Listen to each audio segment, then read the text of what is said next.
Friends, welcome to my channel. তো এই ভিডিওটা হতে চলেছে নিউ এডুকেশন পলিসি নিয়ে।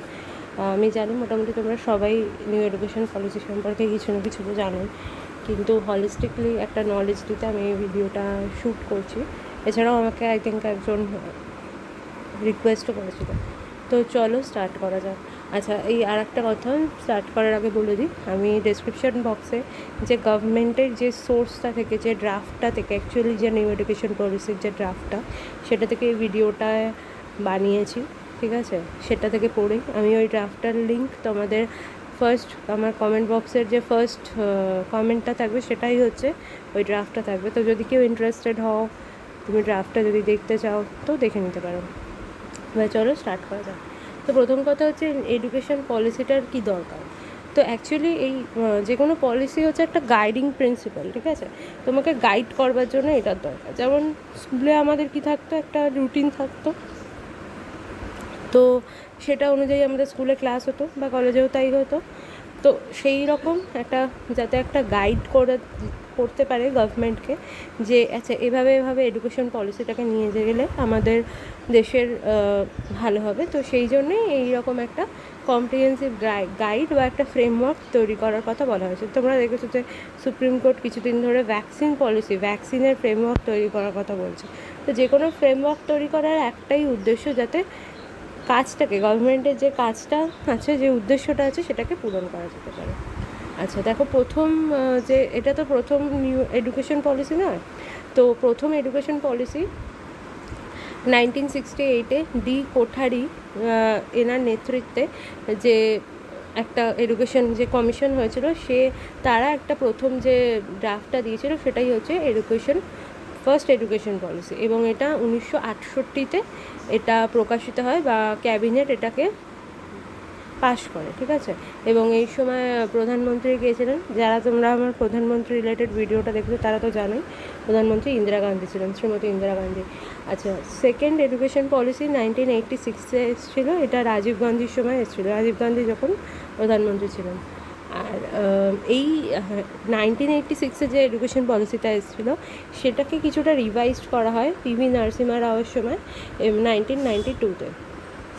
আচ্ছা, এবার দেখো, ইউনিয়ন ক্যাবিনেট অফ ইন্ডিয়া, এই মানে আমাদের যে ক্যাবিনেট রয়েছে ভারত সরকারের, তো 29শে জুলাই 2020-তে এই নতুন যে আমাদের নিউ এডুকেশন পলিসি আছে সেটাকে পাশ করেন এবং সেটাকে গ্রহণ করেন, ঠিক আছে? আচ্ছা, এবার দেখো যে নিউ এডুকেশন পলিসি এটা যে তৈরি করেছিল কোন কমিটি। তো কস্তুরীরঙ্গন কমিটি আমরা নাম শুনেছি, এবং কৃষ্ণস্বামী কস্তুরীরঙ্গন ওনার নাম। উনি ইসরো অর্থাৎ ইন্ডিয়ান স্পেস রিসার্চ অর্গানাইজেশনের আগের উনি চিফ ছিলেন, অর্থাৎ প্রধান ছিলেন, এবং উনি এই ড্রাফটটাকে তৈরি করেন। আচ্ছা, এবার দেখো ভিশন, ঠিক আছে? ভিশন অর্থাৎ হচ্ছে বলতে পারো যে গাইডিং প্রিন্সিপাল, বা যেরকম ধরনের বলা হয় যে কেন, কোন উদ্দেশ্য, টাইপ অফ উদ্দেশ্যই বলতে পারো ভিশনকে, যে কোন দৃষ্টিভঙ্গি নিয়ে এই যে ড্রাফটটা সেটা তৈরি হয়েছে। এবং এরকম জিজ্ঞাসা করা হতে পারে ইন্টারভিউতে যে আমাদের কাছে তো একটা এডুকেশন পলিসি ছিল, তাহলে এই এডুকেশন পলিসিটার দরকারটা কী ছিল, ঠিক আছে? নতুন একটা এডুকেশন পলিসি আনার কী দরকার ছিল। এবং যে আমাদের যে এডুকেশন পলিসি, তাতে দেখা গেছে যে যদি দেখো যে 1992 থেকে যদি রিভাইজডটাও দেখো, তাহলেও আমাদের যে এনরোলমেন্ট আছে স্কুলে সেটা বেড়েছে, লিটারেসি রেট অনেকটা বেড়েছে, তাহলে কী দরকার ছিল? তো সেরকম যদি প্রশ্ন করা হয় তাহলে কি উত্তর দেবে? আর এটা হচ্ছে থার্ড, যদি কত নম্বর এডুকেশন পলিসি, তো এটা থার্ড এডুকেশন পলিসি 2020-টা। এবং 1992-এরটাকে মানে এডুকেশন পলিসি ধরা যায় না, কারণ ওটা একটা রিভাইজড ভার্সন ছিল, ঠিক আছে? আচ্ছা, এবার দেখো ভিশনটা তাহলে কি, আমি যেটা জিজ্ঞাসা করছিলাম, যে এটাতে চেষ্টা করা হয়েছে যে প্রত্যেকটা যে মানুষের মধ্যে ক্রিয়েটিভ পোটেনশিয়াল, ঠিক আছে, development of the creative potential of each individual, ঠিক আছে? তো দেখো, প্রত্যেকটা মানুষের মধ্যে কিছু ক্রিয়েটিভিটি থাকে, তার মধ্যে কিছু তার যে সত্তা, ঠিক আছে, সেটা প্রত্যেকটা মানুষের আলাদা আলাদা হয়। এবং এই কারণে দেখবে যে কিছু মানুষ এমনি গান করতে ভালো পারে, কিছু মানুষ দেখবে অভিনয় করতে এমনিই ভালো পারে, সেটা তার কি, সেটা তার মধ্যে এমবাইবড আছে কোনো না কোনোভাবে, সে সেটাকে অর্জন করেছে, সেটা তার জন্মগত একটা ব্যাপার, ঠিক আছে। এবং কিছু কিছু দেখো, কিছু কিছু জিনিস আমরা আয়ত্ত করি এবং কিছু কিছু জিনিস আমাদের মধ্যেই থাকে। তো সেই যে ইউনিক, প্রত্যেকের মধ্যে যে ইউনিকনেসটা আছে সেটাকে চেষ্টা করা হবে নারিশ করার। এবং আমাদের যে প্রাচীন যে ভারতে যে শিক্ষা ব্যবস্থা ছিল সেখানে কিন্তু এই ব্যাপারটা ছিল, ভারতে এই ব্যাপারটা ছিল। কারণ তোমরা যেই অর্জুনের পাখি যে সেই চোখে মারবে, তীর মারবে, এই গল্পটা যদি শুনে থাকো, যে ছোটোবেলায় অর্জুন মানে পঞ্চপাণ্ডবের যে আর কি গুরু ছিলেন, শিক্ষাগুরু দ্রোণাচার্য, তাদেরকে একটা জায়গায় নিয়ে যায় এবং পাখিকে মারতে বলে এবং অর্জুনকে জিজ্ঞাসা করে, তখন অর্জুন বলে যে আমি শুধু পাখির চোখকে দেখতে পাচ্ছি। এবার এই গল্পটা শুধু অনেকে এইটুকুই দেখে, কিন্তু যদি পুরো গল্পটা জানো তো যারা জানো তারা জানো যে দ্রোণাচার্য প্রত্যেককে জিজ্ঞাসা করেছিলেন যে তুমি পাখি কে দেখতে পাচ্ছ? এবার তখন তারা বলছে হ্যাঁ আমি দেখতে পাচ্ছি। ধরো যুধিষ্ঠিরকে যখন জিজ্ঞাসা করে যে তুমি পাখিটিকে দেখতে পাচ্ছ, তো যুধিষ্ঠির বলে হ্যাঁ আমি পাখিকে দেখতে পাচ্ছি। তো আবার জিজ্ঞাসা করে যে আর কি কি দেখতে পাচ্ছ, ঠিক আছে, মানে কি কি দেখতে পাচ্ছ অ্যাকচুয়ালি জিজ্ঞেস করা হয়। তো যুধিষ্ঠির বলে আমি পাখি দেখতে পাচ্ছি, গাছ দেখতে পাচ্ছি, পাখির বাসাও দেখতে পাচ্ছি, পাখির বাসাতে যে বাচ্চারা আছে তাদেরকেও দেখতে পাচ্ছি। আমি ভাবছি যে পাখিটি যখন মারা যাবে তখন ওই পাখির ওই বাসায় যে ছোটো ছোটো পাখিরা আছে তাদের কী হবে।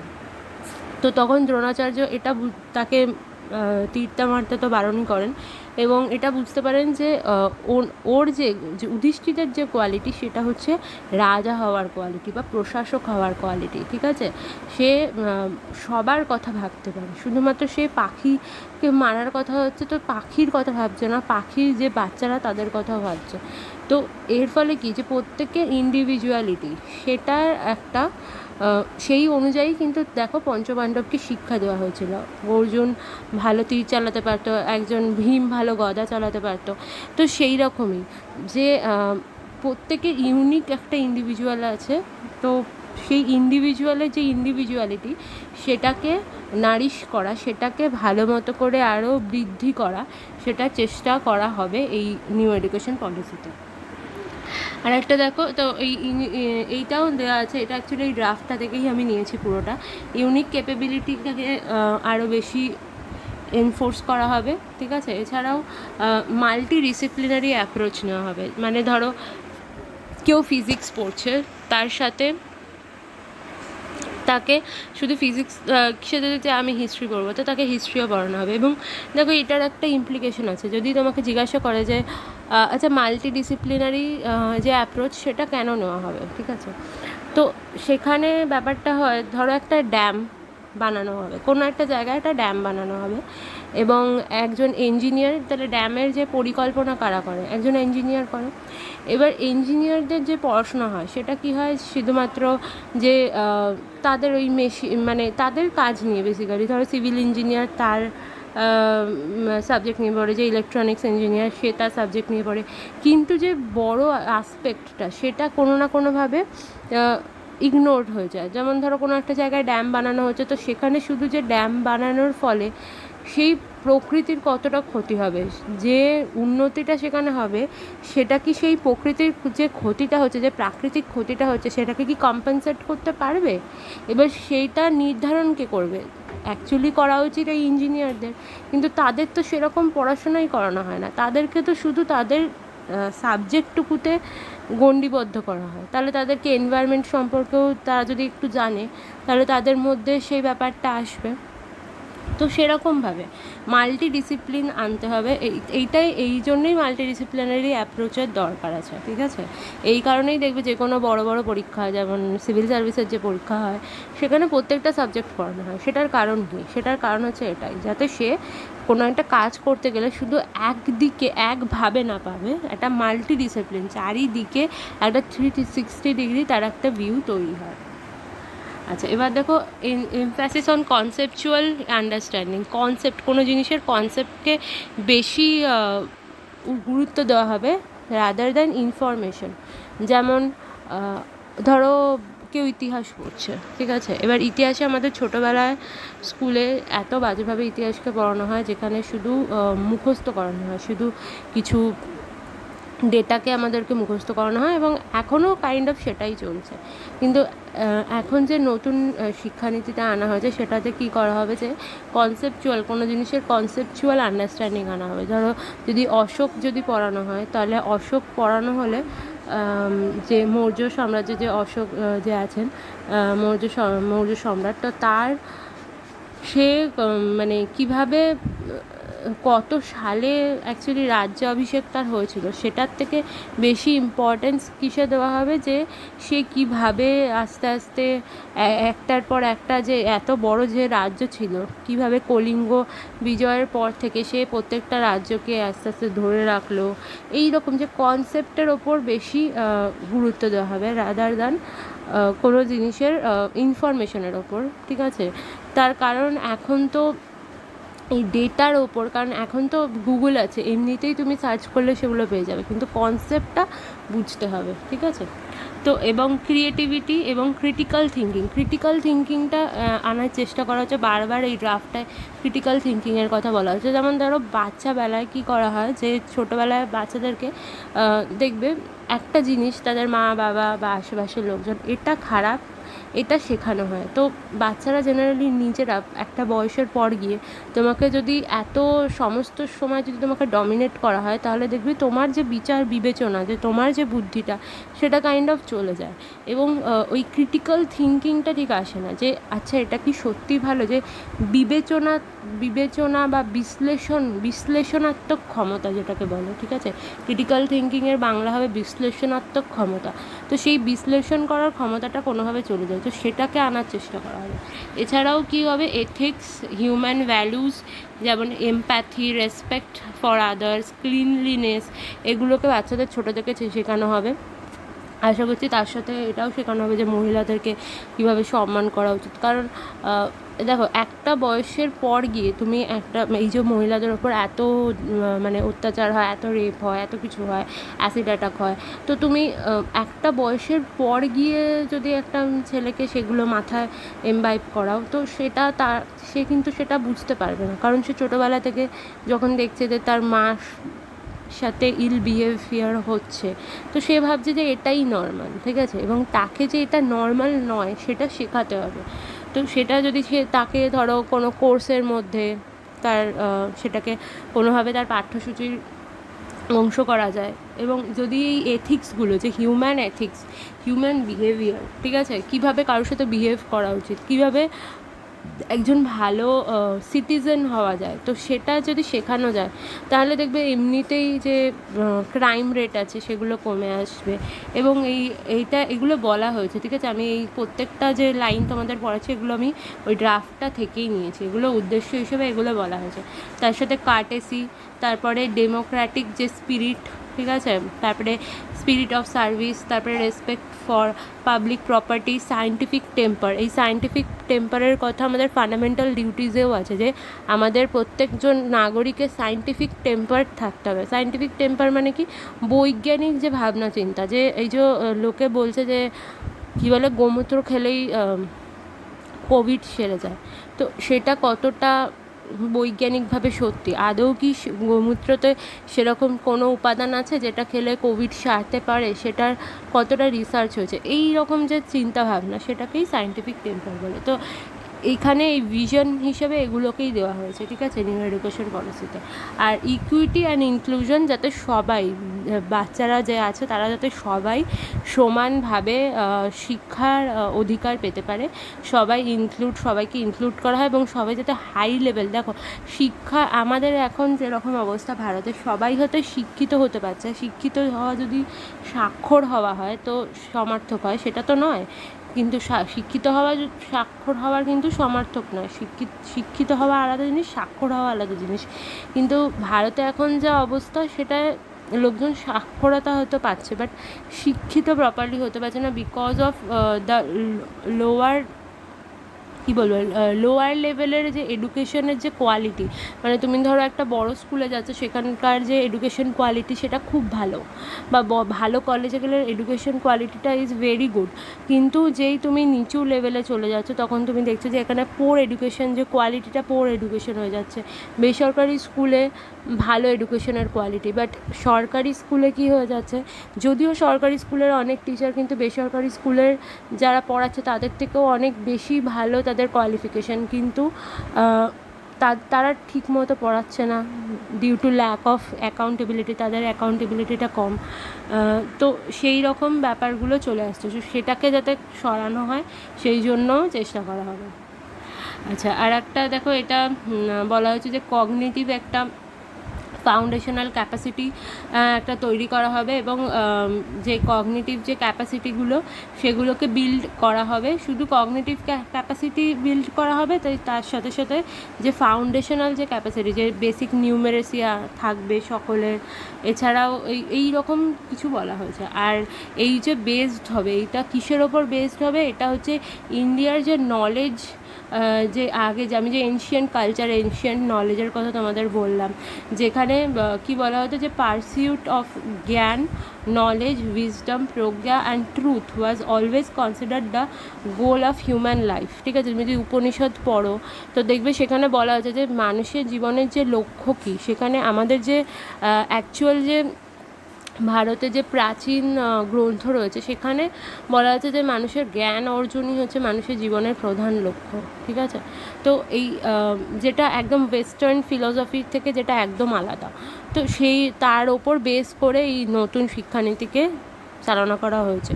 এবং এটা আমি যেগুলো তোমাদের সব বলছি এগুলো পুরোটাই ওই ড্রাফটে বলা আছে। ঠিক আছে, তোমরা দেখে নিতে পারো। আচ্ছা, এবার দেখো, এটা তো গেল ভিশনের কথা। আর আমি এতটা হলিস্টিকলি পড়াচ্ছি কারণ এটা তোমাদের ইন্টারভিউতে কাজে আসবে, যে কোনো ইন্টারভিউতে। এবার দেখো, নিউ এডুকেশন পলিসিতে বলা আছে ইউনিভার্সালাইজেশন অফ এডুকেশন। প্রি স্কুলে 100% হচ্ছে গ্রস এনরোলমেন্ট রেশিও, অর্থাৎ 100% লোক 2030-এর মধ্যে যাতে অ্যাটলিস্ট প্রি স্কুলে হচ্ছে চলে যেতে পারে। এবার প্রি স্কুল আমি যখন পড়াবো তখন তো বলবো প্রি স্কুল কী। আর গ্রস এনরোলমেন্ট রেশিও তাহলে প্রি স্কুলে তো 100% করা হবে 2030-এর মধ্যে। আর এছাড়াও বলেছে যে gross enrolment ratio in higher education is to be raised to 50% by 2035, অর্থাৎ গ্রস এনরোলমেন্ট রেশিও হচ্ছে 50% বৃদ্ধি করা হবে হায়ার এডুকেশনে। ঠিক আছে, কলেজ, বিশ্ববিদ্যালয় ইত্যাদিতে। আর also 3.5 crore seats to be added in higher education. ঠিক আছে, 3.5 কোটি নতুন আসন হায়ার এডুকেশনে অ্যাড করা হবে। আর এর সঙ্গে দ্য কারেন্ট এনরোলমেন্ট রেশিও কত যদি জিজ্ঞাসা করে হায়ার এডুকেশনে, তো 26.3% মোটামুটি কারেন্ট অবস্থায় যেটা রয়েছে, কিন্তু সেটাকে 50% রেজ করা হয়ে বলেছে, এবং 3.5 কোটি নতুন সিট অ্যাড করা হবে। আচ্ছা, এবার দেখো, আমি শুরু করছি স্কুল এডুকেশন থেকে। তো স্কুল এডুকেশনটা কেমনভাবে হবে, তো দেখো, আগে আমাদের এখনকার যে স্ট্রাকচার যদি দেখো, তো এখন কি হয় যে আমরা মোটামুটি দুটো স্ট্রাকচার হয়। একটা তো ফার্স্টের 10 বছর মোটামুটি ক্লাস 1 স্টার্ট হয় 6 বছর বয়স থেকে, অ্যান্ড দেন তোমার 16 বছর বয়সে আমরা মাধ্যমিক দিই, তারপরে 16 থেকে 18 একটা আমরা 11-12 পড়ি। ঠিক আছে, এইটা মোটামুটি মানে একটা স্ট্রাকচার, মানে 10+2 এরকম একটা স্ট্রাকচার থাকে। এবার সেটাকে পুরোপুরি চেঞ্জ করা হচ্ছে। ঠিক আছে, 4খানা স্ট্রাকচার নিয়ে আসা হচ্ছে। একটা তো ফাউন্ডেশনাল, একটা প্রিপারেটরি, একটা মিডল, আর একটা হচ্ছে সেকেন্ডারি। এই রকম 4টে 5+3+3+4 এই ফর্মুলাটা হচ্ছে নিউ এডুকেশন পলিসিতে নিয়ে আসা হচ্ছে। ঠিক আছে, এবার দেখো, তো ফার্স্ট যেটা স্টেজ সেটা হচ্ছে ফাউন্ডেশনাল স্টেজ, অ্যান্ড এটা হচ্ছে এই স্টেজটার নাম হচ্ছে কি early childhood care education foundation of learning, and এটা হচ্ছে ফাউন্ডেশন স্টেজ, অ্যান্ড এটা হচ্ছে ফার্দার সাবডিভাইডেড ইন্টু 2 স্টেজ। একটা হচ্ছে ফার্স্ট 3 ইয়ার্সের হচ্ছে প্রি স্কুল হবে, আর আঙ্গনওয়াড়ি অ্যান্ড দেন ক্লাস 1 আর ক্লাস 2 এটা হচ্ছে এমনি যে প্রাইমারি স্কুল হবে সেটাতে হবে। তো এটা মোটামুটি কত বছরের বাচ্চারা মোটামুটি 3 থেকে 8 বছরের বাচ্চাদের জন্য হচ্ছে এটা এই ফাউন্ডেশনাল স্টেজটা হচ্ছে থাকবে।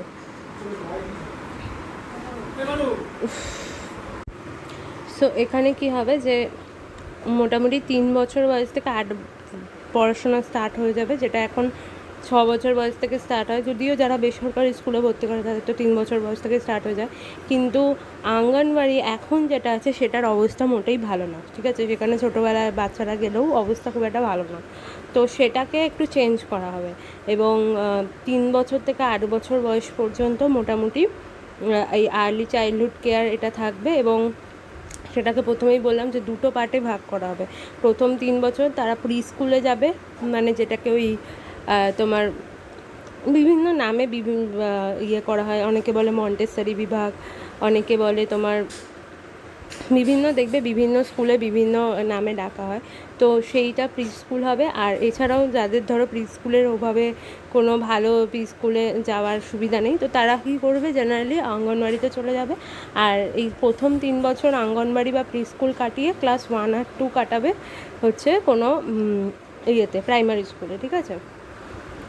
এবং class teaching up to class 5 পর্যন্ত তাদের যে দেওয়া হবে, তাদেরকে যে শিক্ষা, সেটা পুরোপুরি লোকাল ল্যাঙ্গুয়েজে দেওয়া হবে।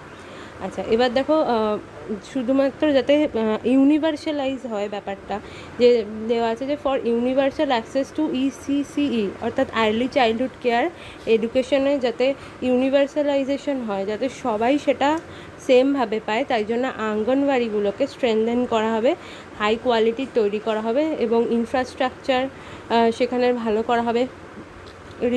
প্লেইং ইকুইপমেন্ট থাকবে, বাচ্চাদের খেলার বিভিন্ন রকম জিনিসপত্র থাকবে, সেটা এখনও থাকে, যদি কোনো আঙ্গনওয়াড়িতে গিয়ে থাকো তো দেখতে পাবে। এছাড়াও ওয়েল ট্রেন্ড আঙ্গনওয়াড়ি ওয়ার্কার্স থাকবে বা টিচার্স থাকবে, মানে আঙ্গনওয়াড়ি ওয়ার্কার্সদের যারা ওখানে কাজ করে তারাই তো মোটামুটি পড়ায়, তাদেরকে আরও ভালোভাবে ট্রেন করা হবে যে বাচ্চাদের কীভাবে পড়াতে হবে বা কিছু।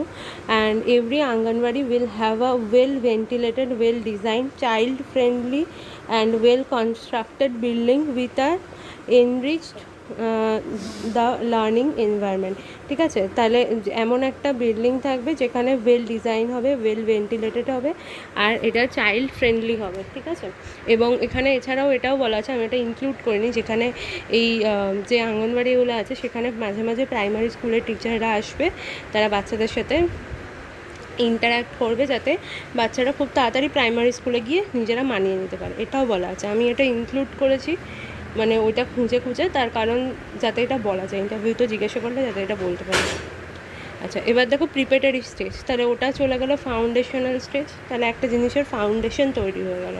এরপর প্রিপারেটরি স্টেজ আসছে এবং ফাউন্ডেশনাল স্টেজটা হচ্ছে ক্লাস 2 পর্যন্ত, কিন্তু ফার্স্ট 3 বছরের অঙ্গনওয়াড়ি, তারপরে ক্লাস 1 ক্লাস 2, 5 বছর, 5+3+3+4 বলেছি, তাহলে ফার্স্ট 5+ হয়ে গেল। আচ্ছা, এবার দেখো 3 থেকে 8 বছর তো ওখানে চলে গেল। এবার 8 বছর বয়সেও এরা ক্লাস 3 থেকে 5 পর্যন্ত যাবে, ক্লাস 3তে যাবে 8 বছর বয়সে, এবং 8 to 11 ইয়ার্স এরা পড়বে প্রিপারেটরি স্টেজে। তো এখানে কি কি শেখানো হবে? তো এখানে সাবজেক্টস থাকবে speaking, reading, writing, physical education, languages থাকবে আস্তে আস্তে, এবং আর্ট, সায়েন্স, ম্যাথামেটিক্স এগুলো মোটামুটি শেখানো হবে। এবং ল্যাঙ্গুয়েজ বলতে এখানে নিউ এডুকেশন পলিসিতে 3 ল্যাঙ্গুয়েজ ফর্মুলার কথা বলা হয়েছে, এবং কোনো ল্যাঙ্গুয়েজই কাউকে চাপিয়ে দেওয়া হবে না, যে ল্যাঙ্গুয়েজটা নিতে চাইবে তার রিজিওনাল ল্যাঙ্গুয়েজ ইংলিশ, তার সঙ্গে যে কোনো একটা ল্যাঙ্গুয়েজ সে নিতে পারে, ঠিক আছে? আর national curriculum and pedagogical framework for early childhood care and education, এটা তো বললাম যে মোটামুটি এটা একটা নতুন একটা ফ্রেমওয়ার্ক তৈরি করা হয়েছে, বাচ্চাদের কী কী শেখানো হবে, মানে এখন যেগুলো পড়ানো হয় সেই রকম জিনিসপত্র পড়ানো হবে না, নতুনভাবে জিনিসপত্রকে ডিজাইন করা হবে, ঠিক আছে? আচ্ছা, এবার দেখো 6 থেকে 8, তাহলে ওখানে তো চলে গেল অত, ক্লাস 3 আবার হয়ে গেল।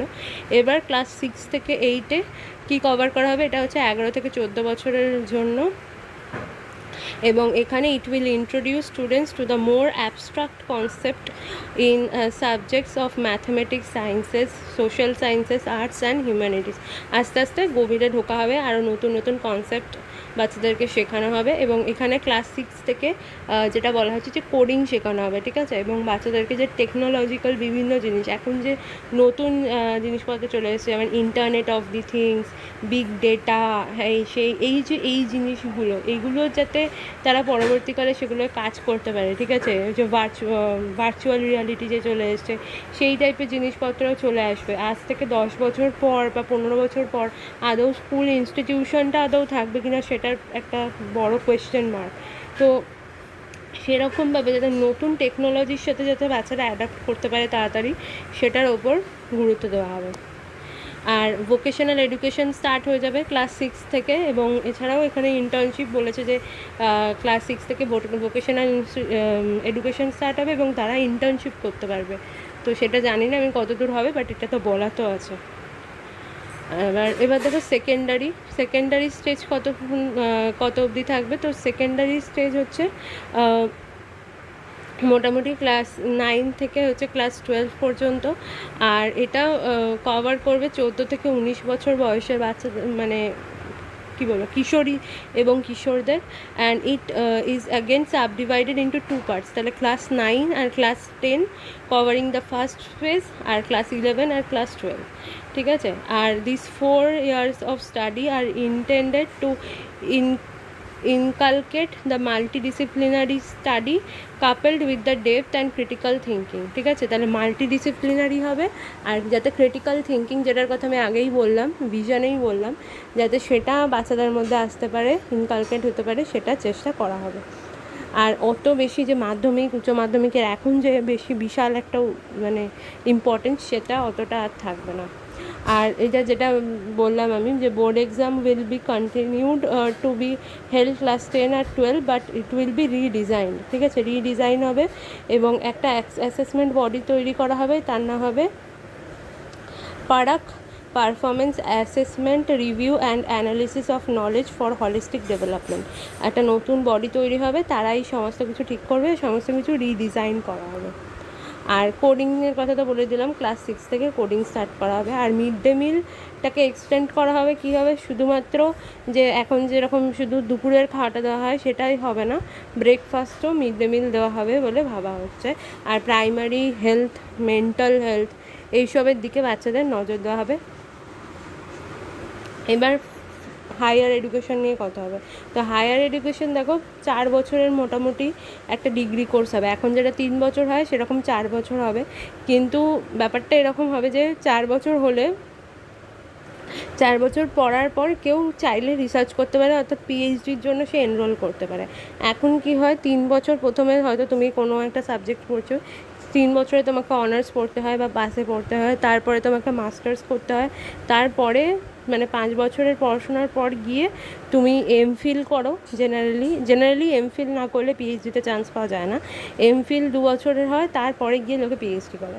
তো এখন এই যে নতুন যে এডুকেশন পলিসি এসছে, সেটাতে এই এখনকার যে সিস্টেমটা, সেটাকে পুরোপুরি চেঞ্জ করা হবে। ভাবা হচ্ছে যে 4 বছরের একটা মানে কাইন্ড অফ অনার্স কোর্স থাকবে, যেটা পড়লে তারপরে তুমি গিয়ে সোজাসুজি পিএইচডিতে এনরোল করতে পারবে। মাস্টার্স থাকবে, কিন্তু আমি জানি না মাস্টার্সে তাহলে সেভাবে কোনো আর গুরুত্ব তো থাকছে না। আর প্রত্যেক বছর ধরো এই যে 4 বছরের কোর্স হবে, প্রত্যেক বছর করার পর একটা ডিগ্রি দেওয়া হবে। মানে 1 বছর কমপ্লিট হওয়ার পর একটা ডিগ্রি সার্টিফিকেট দেওয়া হবে, 2 বছরের পর একটা ডিপ্লোমা দেওয়া হবে, ব্যাচেলার্স ডিগ্রি 3 বছর পরেই দিয়ে দেওয়া হবে, এবং 4 বছর পরে হচ্ছে মাল্টিডিসিপ্লিনারি ব্যাচেলার্স ডিগ্রি দেওয়া হবে, ঠিক আছে। আর এমফিল যেটা আমি বললাম যে মাস্টার্সের পর জেনারেলি হয়, যেখানে বলা হয় কি যে পিএইচডির জন্য কোনো স্টুডেন্টকে তৈরি করা হয়, তো সেইটা বন্ধ করে দেওয়া হবে, ঠিক আছে। এমফিল ডিগ্রিটা পুরোপুরি বন্ধ করে দেওয়া হবে। আর একদিক থেকে ভালোই, এমফিলে পড়াশোনা তো হয় না, সবাই টাকা নষ্ট হয় সরকারের।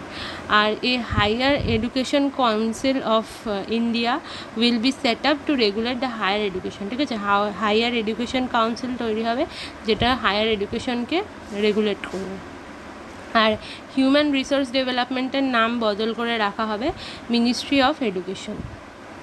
আচ্ছা, এবার দেখো টিচার্স যে এডুকেশন সেটার বিষয়ে নিউ এডুকেশন পলিসিতে অনেক কিছু বলা আছে। তো নিউ এডুকেশন পলিসিতে বলা হয়েছে যে teacher must be the centre of fundamental reform in the education system.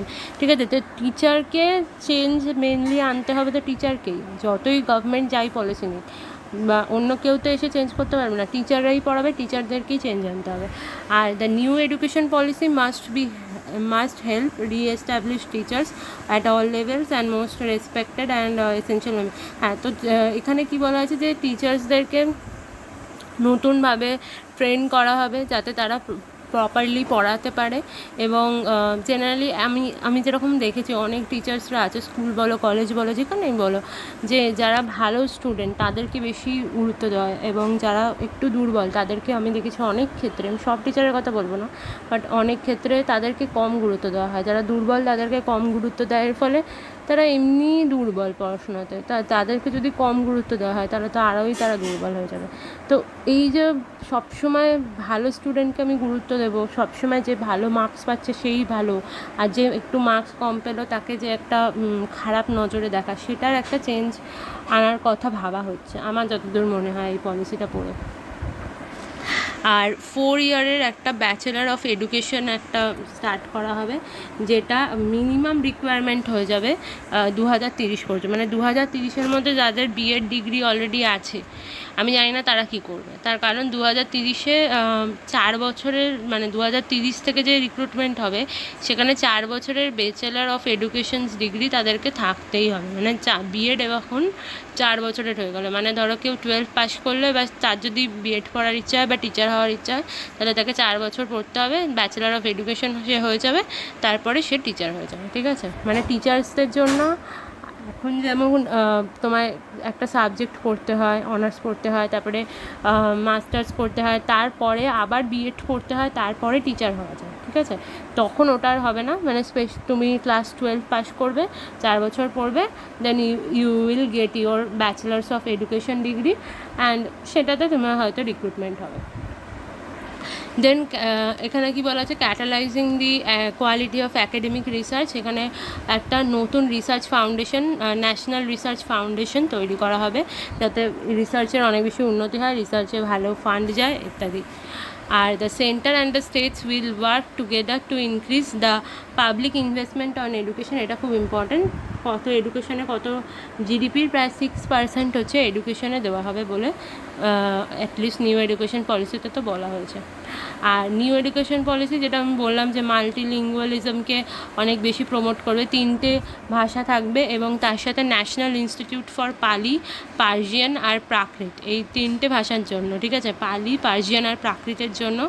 আর নতুন ইনস্টিটিউট তৈরি করা হবে, ন্যাশনাল ইনস্টিটিউট হবে, আর national institute of translation and interpretation তৈরি করা হবে। ঠিক আছে, যেখানে ট্রান্সলেটেড জিনিসপত্র, ধরো কোনো জিনিস, কোনো একটা বই কিছুতে আছে, পালিতে আছে, সেটাকে ট্রান্সলেট করা যাতে তাড়াতাড়ি ট্রান্সলেট করা যায় সেরকম ব্যবস্থা করা হবে। কারণ অনেক কিছু এমন আছে যেমন ফার্সি ভাষায় আছে বা পালি ভাষায় আছে, যেটা আমরা এমনি যে এখন যে চলতি ভাষাগুলো আছে সেগুলোতে আমরা জানতে পারি না, ওই নলেজটা নিতে পারি না।